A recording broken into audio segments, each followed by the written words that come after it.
ఇప్పుడు మనం నేర్చుకునేది ఈ సెషన్ 5 మొత్తానికే ఇంపార్టెంట్ అన్నమాట. సో, ఒక సెంటెన్స్ చూద్దాం ఇప్పుడు. He has given. He has given అనంగానే మనకు 2 క్వెషన్‌లు వస్తాయి మెయిన్‌గా అయితే. హీ హాస్ గివెన్ అంటే మీనింగ్ ఏంటిది? గివ్ అంటే ఇవ్వడం. హీ హాస్ గివెన్ అంటే అతను ఇచ్చాడు. సో, వచ్చే 2 క్వెషన్‌లు ఏంటి అంటే ఏమిచ్చిండు? ఎవరికిచ్చిండు? రైట్? అతను ఎవరికి ఇచ్చాడు? ఏమిచ్చాడు? 2 క్వెషన్‌లు వస్తాయి మనకి. So, he has given. దీన్ని కూడా మనం 2 రకాలుగా రాయొచ్చు. He has given me a pen. నాకు ఒక పెన్ను ఇచ్చాడు. సో దీన్నే ఇక్కడ ఇలా రాసే బదులు he has given a pen. First pen రాసిన తర్వాత టు మీ అని రాయాల్సి ఉంటుంది లాస్ట్. సరే.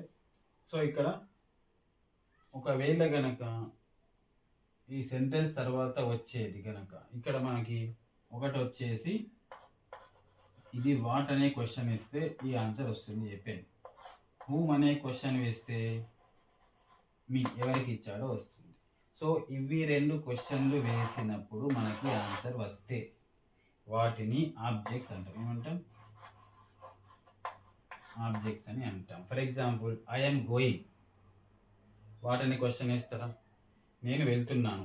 ఏం వెళ్తున్నావు? క్వశ్చన్ వేయలేము. I'm going. హూమ్ అంటే ఎవరికి? క్వశ్చన్ వేస్తే వేయలేదు. ఇక్కడ ఏ క్వశ్చన్ వేయగలం? వేర్ అని వేయగలం. ఐఎమ్ గోయింగ్ అంటే ఎక్కడికి వెళ్తున్నాం అని క్వశ్చన్ వేయగలం. సో కాబట్టి ఇక్కడ వేర్. మిగతా ఏ వర్డ్తోని ఆన్సర్ వచ్చినా ఐఎమ్ గోయింగ్ టు స్కూల్, ఏదో టెంపుల్ ఏదో ఒకటి ఏదైనా సరే, రైట్? సో ఇక్కడ వేర్ అంటే ఆన్సర్ వస్తుంది. ఇది ఆబ్జెక్ట్ కాదు అన్నమాట. అంటే దీని నుంచి ఏమర్థమైంది? కొన్ని సెంటెన్స్లో ఆబ్జెక్ట్ ఉంటుంది, కొన్ని సెంటెన్స్కి ఆబ్జెక్ట్ ఉండదు. రైట్? ఇది main important. We have to remember. Right?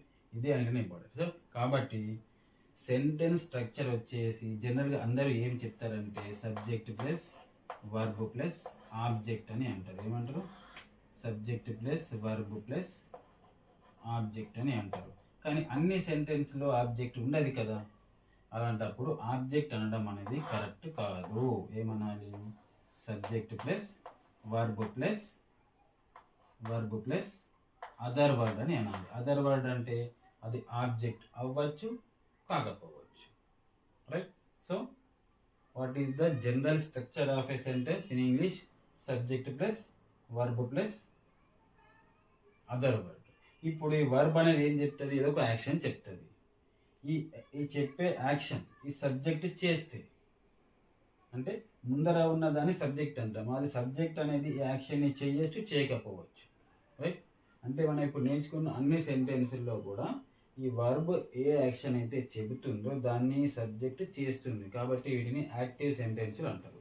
So 12 active sentences నేర్చుకుంటాం. తర్వాత 8, 9 ఉంటాయి అవి. వాటిల్లో ఈ సబ్జెక్ట్ అనేది యాక్షన్ చెయ్యదు, అది ఎక్స్పీరియన్స్ చేస్తుంది. సో వాటిని ప్యాసివ్ సెంటెన్స్ అని అంటారు. So right? రెండింటికి కూడా సెంటెన్స్ స్ట్రక్చర్ వచ్చేసి subject plus verb plus other word. Subject plus verb plus object కాదు. Thanks for watching. రైట్?